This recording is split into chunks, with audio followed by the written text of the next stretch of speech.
Well, Bishop, here we are, another week, preparing for the 24th week in Ordinary Time here this week. But one of a gospel that you agreed with me that I said, this is a great one. And you said, yeah, it is. And so maybe we'll dive right into this. Like many people who have gone on pilgrimages, I had the opportunity to go to Caesarea Philippi. Oh. And so, when you go on those pilgrimages to the Holy Land and you see the places, then it does sort of change your outlook. Mm-hmm. So, you can do that virtually. There are, YouTube channels that take you on such things. So it's worth doing. But yeah, that's in the gospel here. We're in Mark chapter 8 on the 24th Sunday in Ordinary Time. Jesus and his disciples set out for the villages of Caesarea Philippi. Along the way, he asked his disciples, "Who do people say that I am?" They said in reply, "John the Baptist, others Elijah, still others one of the prophets." And he asked them, "But who do you say that I am?" Peter said to him in reply, "You are the Christ." Then he warned them not to tell anyone about him. He began to teach them that the Son of Man must suffer greatly and be rejected by the elders, the chief priests, and the scribes, and be killed, and rise after 3 days. He spoke this openly. Then Peter took him aside and began to rebuke him. At this he turned around and, looking at his disciples, rebuked Peter and said, "Get behind me, Satan. You are thinking not as God does, but as human beings do." He summoned the crowd with his disciples and said to them, "Whoever wishes to come after me must deny himself, take up his cross, and follow me. For whoever wishes to save his life will lose it, but whoever loses his life for my sake and that of the gospel will save it." Thus far the Gospel of Mark. There's a lot of powerful directions to go in for the preacher here, and this is one of those kinds of Gospels where you have more things you can say than you have time to say them in. I do like that this is one of those instances where you can compare to today's technological social media age, because the same thing is at work in the people saying who he is. Who do people say that I am? What's going on out there in the blogosphere? We would say, what's Twitter saying about Jesus? He's getting that kind of a thing. What are the rumors? What are you hearing? And they're replying, and it's easy to reply. This is what we heard somebody say about you. This is what somebody over there said about you. But then when he turns and looks at them and says, "Who do you say that I am?" It's good for all of us to stop, because this can be, we talk about encounters with Jesus. If people take this passage and that question to prayer, and I would recommend people to do it, take that question to prayer. Think about the fact that you only have one life and you only have so many years to live in your life. Given who you are, given your past history, given where you are right now, given your hopes for a future, given the fact that you know that one day you will die, who do you say that Jesus is? Who is he to you? Now, here's the catch. Peter didn't say, "I heard" or "I think." Peter could only answer that question, "You are the Christ." He could only answer that question if he has already had this kind of thinking, if he has already prayerfully discerned, for me, even if it kills me, and that's what it did, you are the Christ. You can only answer that question if you've already recognized that if I say this, I have to commit to him. how can I say you are the Christ, you are God, you are God's anointed one? How can I say that to him and then just, how about the weather? I can't say that to him unless I'm willing to fulfill what it means. If he's the Christ, then I'm the one that he's here for, that he's here to save. So Peter's already had this encounter with him before he ever says these words, and we can too. This can be one of those encounters with Jesus that is life-changing for someone when they recognize, if I say that you are the Christ, that I believe that you exist and that you are the Savior, then I must give you my life because I'm in need of a Savior, and you are the only one there is. So then it goes on. He warned them not to tell anyone. Well, Scripture scholars talk about the mark in secret. You know, he's always telling people, don't tell anybody. Yeah. And this is another one of those things that I thought the Chosen kind of captures pretty well in some of the episodes, is this this recognition that we're going around kind of secretively because I need to train you guys and gals. But there will come the day when we're ready to go ahead and let people know. And when he tells them that in the series, it happens at the well with the woman at the well. And there's an immediate excitement among them. Finally, we get to tell people who he is and what's going on. But he's not ready. In this passage, he's not ready for that to happen. So now he has to teach them. And the thing that he has to teach them, we could capture better if we imagined, because in our, no one's crucified anymore. But if someone said, okay, to be my disciple, you have to put this noose around your neck. Well, that would sort of help. I mean, what is a form of execution that is used in the world, Yikes. He tells them, you can't be my disciple unless you're ready to carry your cross, take up your cross and follow me. If we had ever seen anyone be crucified, we would recognize what an odious image and an odious thing for him to say. And so if you're trying to start a movement and get people to follow you, but that's what you have to offer them, that's a hard sell. And so Peter gets in trouble here, but it's not so much that he gets in trouble as he's being made an object lesson. Peter just got promoted, wow, you're the one. Okay, you're going to be the rock. And maybe what he did is he took that to his ego.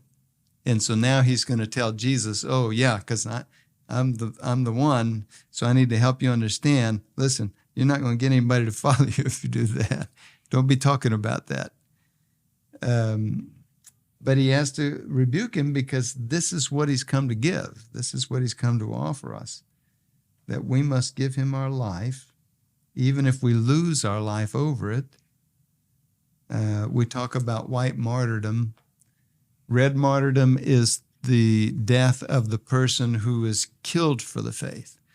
White martyrdom is the death of the person that happens a little bit every day because they have recognized, I want to give my life to Jesus. That means today I must bite my tongue when I want to say this, or I must fast a little bit because I need to do penance, or I must go to confession, or I must make extra efforts to get up and go to Mass, or to get my family to Mass, et cetera, et cetera. Mm-hmm. So there's little deaths all the time. That's kind of the white martyrdom. But that's the way most of us lose our life for him. Yeah, I think whenever I encounter this gospel, I always can't help but think about the question, who am I? Mm-hmm. Because he says, but who do you say that I am? Who do you say that I am? And I just I stop right there every time because I just cannot stop thinking about who am I and who is this man, who is this God man, who is this God, this all-powerful being that is also asking me the question, what do you want me to do for you? Mm-hmm. It's that open-ended as God calls us to it. And so who am I? It's so funny. I was reading this book titled Know Thyself, and it's sort of a modern text on classical education and sort of this movement of classical ed that's sort of sweeping the nation, just trying to educate myself. But sort of the core of sort of the mission of Catholic schools is to know yourself, is to help people come to know themselves. And how do we do that? We introduce them to the person of Jesus so that they may come to know him, become his disciple, center their life and their being on his love, because that is the only thing that's going to fulfill them. Even spending time with Focus, this is exactly what we were doing in Focus, it's just that simple. Right. So whenever I get back to this gospel passage, I always think about, who am I? And I get back to, who am I actually? What is my purpose? What is my being? Because it's sort of a reflection situation that's going on here with Jesus. Yeah. If we as Catholics are thinking that our primary purpose is to get to Mass Sunday, we're close to the right track. Our primary purpose is to answer this question: who do you say that I am?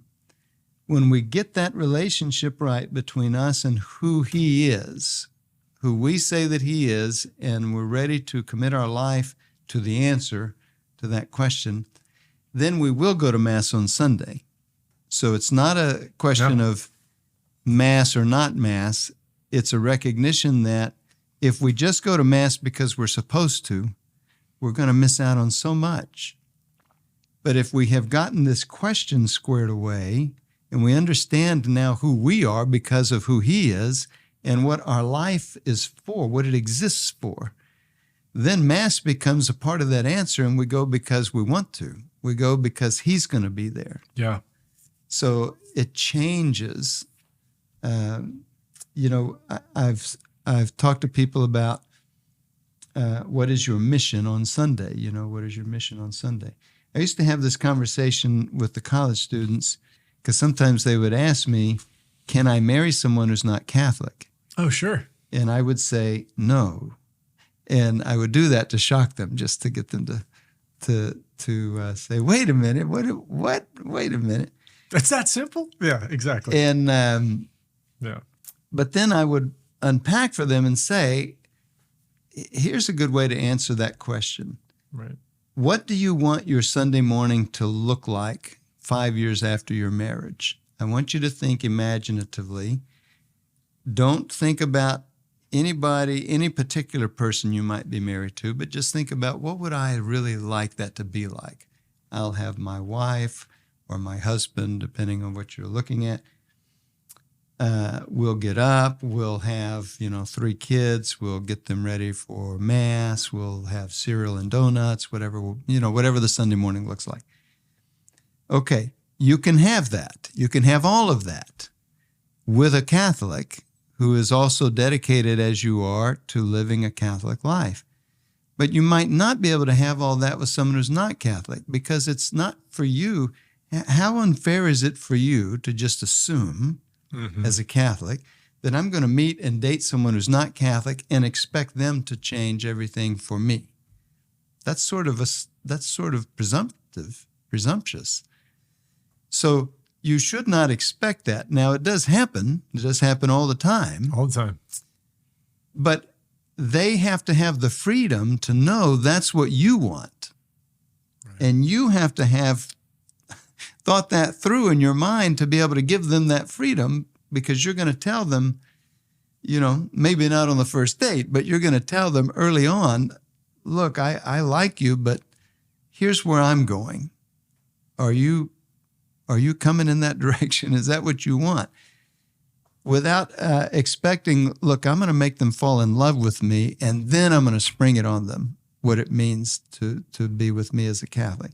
Well, that's not fair.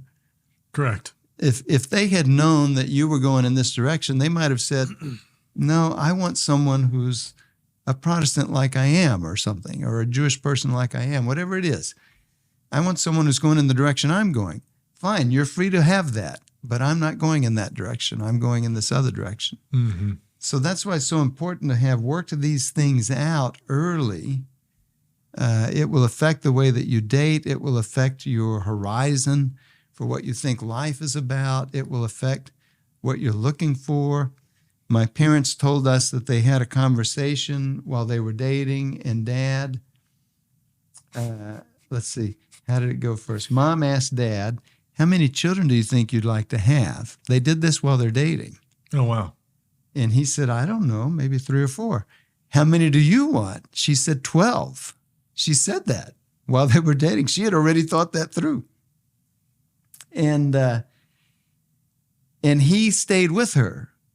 Well, he was free to say, oh, no, I'm not doing that, and move on in a different direction. But he weighed it all out and decided, you know what? Okay, no, I'll go with you on that. And they did have 12. I mean, it just worked out that way. She said, did you say 3 times 4? I hope so. Yeah. She said, oh, you know, multiplication. That's great. And so, but you see the wisdom of that. Yeah. To have Absolutely. worked out early in your life what these things mean, so that when you do go into dating, you're clear on what you want to come out of dating. You know, one of the problems with dating in the world that we live in is that it's just sort of a pastime activity. It's just something we do something. Even if it's a chase dating, which it often isn't, but even if it's a chase dating, it's still just dating to date. But dating is not really supposed to be for that. Dating is supposed to be so that I can discern with another person, are we headed in the same direction? Because I already know the direction I'm going in. And when I discover that we're not, then we don't need to date anymore. We can just be friends. Absolutely. So that, and the reason why we don't need to date anymore is because you're not going where I'm going, so I need to find the one who is. And I can't do that while I'm dating you. And so we keep moving that way. Yeah, I think a lot of, for those who haven't been in marriage prep and they've been married for a long time, or have never been, or aren't familiar with it, but just being involved in that ministry, a lot of the conversations that we have with folks who are preparing for marriage are around all of those expectations, all of those roles. All of us have different roles in our family. Your mom may have been the breadwinner, you know, or or your dad may have done the dishes and your mom may have mowed the lawn. But, you know, it was reverse in your family. So when you guys get married, nobody's going to mow the lawn or do the dishes. Right. You know, so, and it sounds silly and it sounds funny, but it's real. You will meet people who are newlyweds or married, and they'll come to you and they'll say, I know you do marriage prep, you know, we got married and we're having these issues. And then you kind of break it down and it's like a lot of this stuff is just sort of roles and expectations from your previous experience in family life that you bring into your own marriage. And it's not that there's a right or a wrong. It's understanding what are our goals? Where are we going? You know? And so, and like you say, you know, for a very committed Catholic who has certain expectations of what that's going to be like to not clarify. But I also, an interesting road. I also described it this way: from the perspective of a person who's not Catholic, they should be very cautious about falling in love with or dating seriously a Catholic who's lukewarm in the faith, because that Catholic will be telling them things about their faith that are not correct. So, for example, let's go to my church on Sunday, and the Catholic is saying, oh, sure, I can go to any church. It doesn't matter which church I go to. No, that's not what Catholics believe.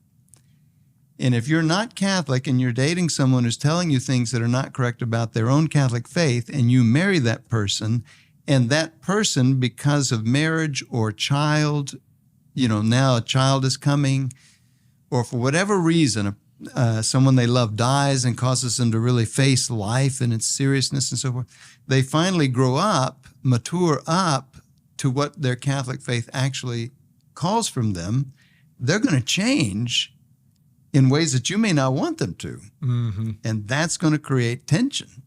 Yeah. So you need to be, if you're not Catholic and you're dating someone who is Catholic, you need to know a little bit about Catholicism so that you can see, are they truly living their Catholic faith? Because I need them to live their Catholic faith fully so that I can know whether we can be married or not.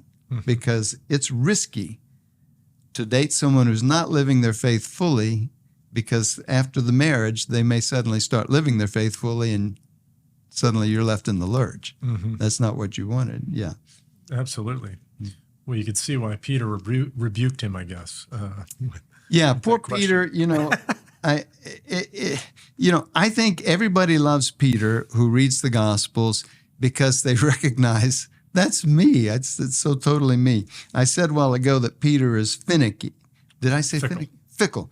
Peter is fickle. And it's simply that Peter is someone who's easily distracted. He often gets it right. This is an episode where he got it right. And then he immediately got it wrong because he got distracted on something. And we do that so easily and so often in our lives. We may have a really awesome retreat experience and we come home really on fire and we can't believe, or the more common experience, we went to Mass and man, it was great music, great homily. The Lord really touched us in communion. And we get out to the parking lot and we find ourselves cussing at somebody because, what are you doing up there? That's right. You get a little road rage on the way home from Mass. A little road rage out of the parking lot at Mass. Yeah, that's great. Yeah, or just, when I'm coming into Mass going, would you people move? I got to park. We are running late. We're on time this week. And we got to, yeah, I know. I mean, it's, I can relate to that. So I think sort of a good transition point is just, thinking about, God is asking us, who do you say that I am? And, we need to know what we believe. We need to own what we believe and really take that to heart or pray about what that is for us. And so as we think about sort of our role in the businesses that we work in or whatever it may be, as coaches, as teachers, as parents, as stay-at-home parents, as students, how do we be better Catholic leaders? And how do we stand out?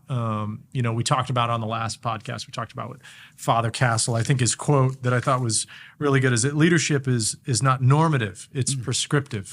Yeah. And so how do we be better leaders in our places in reflecting the Catholic faith and sharing the love of Christ? Yeah.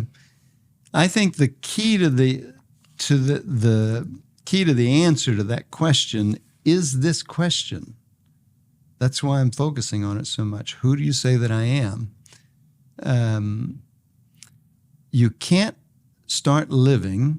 This is what the martyrs teach us. You can't really live until you know who you would die for. You can't really live. What that means is you can pass time. You can pass time in your life, but until you know who you would really be willing to die for, in other words, you don't know what is the organizing principle of my life. What is the one thing that is non-negotiable to me in my life? And it has to be Him. For the Christian, it has to be Him. Now, after that, it becomes sort of practical. By that I mean, oftentimes when Catholics think, especially if they've had some kind of a conversion experience or reversion experience, how can I really advance the mission of the church? They think too parochially. They think, okay, what should I volunteer for in the parish? And the main impact that they can make is not there. The main impact is out in their job or out in their school or the way that they go to dinner with their family, anything like that. It's out in the world. So if people would read the two of the big documents from the Second Vatican Council, Gaudium et Spes and Lumen Gentium, if you read those two documents, it will give you lots of insight into what should I do as a Catholic to advance the mission of the church. I'm a bishop, so I see lots of people in the course of a week. I had Mass in Muskogee this morning and yesterday evening, and I'll have Mass in various parishes and towns this weekend. And I was on Zoom meetings this week and various things. And so I see a lot of people. But every one of those places, when I was at Mass in Muskogee this morning, there were maybe about 20 people at daily mass there this morning. Multiply all the people that those 20 people are going to encounter this week times compared to the number of people I'll encounter this week, they'll have a much more impactful experience in terms of the faith in the church by living their faith fully among all those encounters they have this week than I can as a bishop, the number of people that I see. So that's why it's so important that we not be too limited in our thinking, that the main thing I can do is what I can do volunteering in the parish. You've got 5 kids. The kind of impact that you can have on those young lives in the course of this week compared to anything you could volunteer for at the parish is definitely the impact is there with the young lives. You talked about the marriage ministry, the marriage preparation ministry. You know, we have, 20 couples or so on those weekends. Yeah. And so for them to hear from young couples like yourself, you and Whitney, and some of our couples that help are more mature in their marriage, for them to be able to see what that looks like practically and hear from people. Sometimes it's quite challenging for them because they've come to that weekend thinking, that's not what I was wanting to see marriage be like. And yes, you can make your marriage be in lots of different ways. Now that can be negative and positive, but strike a chord with some bad witness testimony stories on retreats. I know you've heard a couple of those in your life. We don't need to mention names. But. Well, and even, if you take, for example, an engaged couple who haven't answered this question yet. Right. And whose commitment to the church is not yet well thought out and not yet solidified. And then they come and they hear a witness talk at a marriage encounter retreat that is just a basic aspect of the sacrament of marriage, but it's different than what they were thinking. They may feel very challenged by it and not be ready for the challenge. When I worked with couples in the parish work that I did, it's not uncommon for a priest these days to meet someone who's cohabiting, a couple who's already moved in together and is living together before marriage. And, it can be a challenge for the priest to confront them and to help them see, can you see this is actually a problem? This is going to be a problem for your marriage preparation. It's going to get in the way of your marriage preparation. If you throw a rock in a pool of water that's very still, that rock is going to stir it all up, and it's hard then to see the bottom. Well, the same thing. If you've got things going on in your relationship, either some kind of unchastity or some kind of addictive behavior or codependent or dysfunctional behavior, all of those things are going to get in the way of your being able to discern correctly what's going on, whether you should be married or not. That has to be challenged because the divorce rate for people who are cohabiting before marriage is way higher than the average divorce rate. And it makes sense when you understand the dynamics of what happens in a cohabited relationship. The premise of the cohabited relationship is we're going to be smart about this and we're going to try this on and see how we do before we make any big commitments here. That's one of the premises. It's not always the premise. But the problem is you can't try marriage on if you live together and share an apartment and share your bills and pretend like you're married. You're pretending. That's not marriage. The only way that you could, I said this at one time in a talk, the only way that you could actually make it be like marriage is if you cut one of your arms off or something. In other words, there has to be a commitment. Marriage doesn't have a back door. There's not a way out. And if you've moved into a relationship that does have a built-in back door, then by definition, it's not marriage. And if it goes well and you think, this has gone great. We've been together for 2 years. We've been living together for 2 years. It's gone great. Let's get married. Maybe the reason it's gone great is because you, knowing there's a back door and knowing that you've committed so much to it already, you don't want to bring up that difficult issue that you know makes your partner angry. And so you just don't talk about that. The reason it's gone great is because you haven't really dealt with a lot of things that need to be dealt with. For instance, you haven't really dealt with the faith question. If you had really dealt with the faith question, you would recognize we need to move out because we're living in a manner that is unchaste. So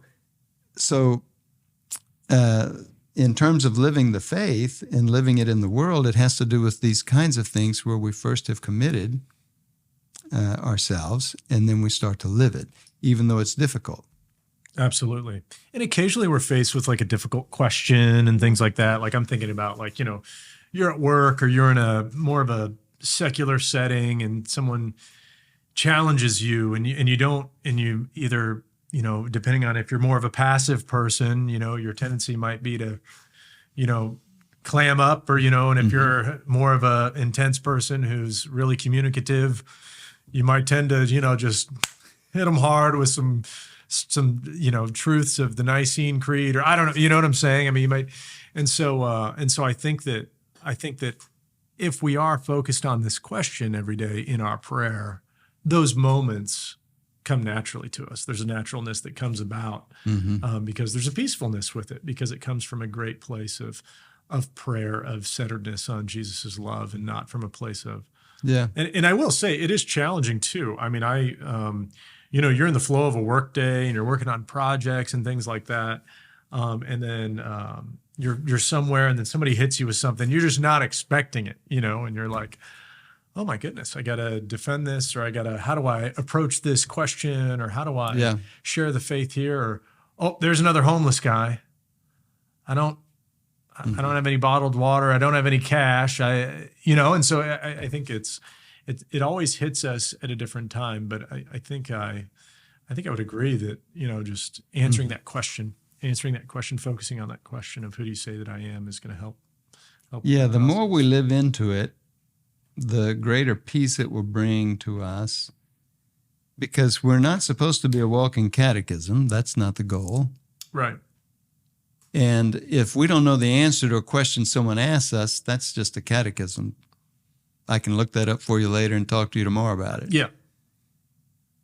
But if we get defensive because we feel like, oh my gosh, I've got to defend the faith, we don't have to defend the faith. Not in that sense. We need to be a Christian to them, which means treating them kindly and with respect and all the rest. That will be more of an answer than what's the specific thing. I can get the specific data to you tomorrow. I don't know that right now. Something like that. Absolutely. Yeah. Just being a witness of God's love. I mean, you learn that in Focus. There are ways to approach people and ways that you shouldn't approach people. Absolutely. Yeah. And especially on a college campus, when you approach people the wrong way, there is a quick, just right. I don't need to talk to you. I don't want to talk to you. And so it's always good. It's healthy to do that too. I think that it's healthy to sort of put ourselves out there and things like that. So that's great. And another thing on marriage prep, I think a thing that's practical, it's there may be tenets of living life as a married Catholic that you can sort of share with people, or, hey, if you have these expectations or you have this communication style and your spouse has this communication style, well, how are you going to do this? Well, okay, well, I know that I'm a little bit more dominant and, my wife's a little more passive. Okay, well, we kind of know that. And then it's like, okay, well, what's actually helpful is, well, this is how that played out for us and it didn't work. Yeah. And it was in the sacrament of marriage. Yeah. When I came home and I started getting really analytical and logical about what you were upset about, when you didn't want to hear that from me, you just needed me to listen and to be loved, with a loving presence or just a hug, and not a romantic hug, but just a hug, sometimes. And so, and that's when that's when the light bulbs come on and people go, oh yeah, that's helpful. That actually helps, because that's somebody sharing how they've lived it. And the way you're going to be a witness is living it, in the same way in evangelization. It's not always knowing, having the catechism memorized. Yeah. It is, just living it well and being attractive, living in a way that people want to live. We often talk about that's what we need in our world is more saints, more people who live this well, pull people in, we know people, in our circle of friends or people that we work with, we know people who are really attractive to us, and we can think about, why is that? Oh, they're very open. They got a great sense of humor. They're easy to talk to. What are the things? Well, strive after that, That's right. That's right. And live well, live excellently so that you have that platform to actually make a great impact in someone's life, But be aware too, particularly, we're talking about marriage preparation. Be aware too. Take, for example, our seminarians. These days in seminary, the first year is called a propedeutic year. That's a word that simply means a year set apart. And it's kind of like a novitiate. And so they're not taking formal classes that first year. They're spending that first year learning how to pray, learning who they are, learning how to live without technology, without a smartphone and so forth. And the reason that we've moved to doing that is because we recognize that the culture is actually deforming us. The cultural norms and expectations that we live in these days are actually deforming us and forming various kinds of addictive behaviors in us without our even being aware of it. And for these men to be able to really benefit from seminary formation, they need to have detoxed from that to some degree. Now, we're doing that for a year. Most couples approach the church and decide, we're engaged, we'd like to get married within the next year, but they're not detoxing. They even reached the decision to get married without having had some kind of a detoxing. So they may not even be aware of the way in which the culture has put assumptions and expectations in their mind that are not healthy for them, particularly with regards, for example, to children and family. We live in a contraceptive kind of cultural milieu where contraception is just assumed. It's just assumed that contraception is used without ever thinking through, what is that whole thing about? The fact that God has called children a blessing and has designed men and women in such a way that they're able to be fertile together and create a new life, and we're going to do something to positively shut that off. What's that about? Where does that come from? See, it doesn't come from that question. That question gives an opposite answer to how we deal with spacing the children and so forth. So for couples to recognize, we don't know what our assumptions are, living the faith will help you to learn what the assumptions are, the ones that you don't want to have. Yeah. Mm-hmm. Absolutely. That's beautiful. Thank you, Bishop. Yeah. Well, thank you all for listening this week. This has been Tulsa Time with Bishop Konderla.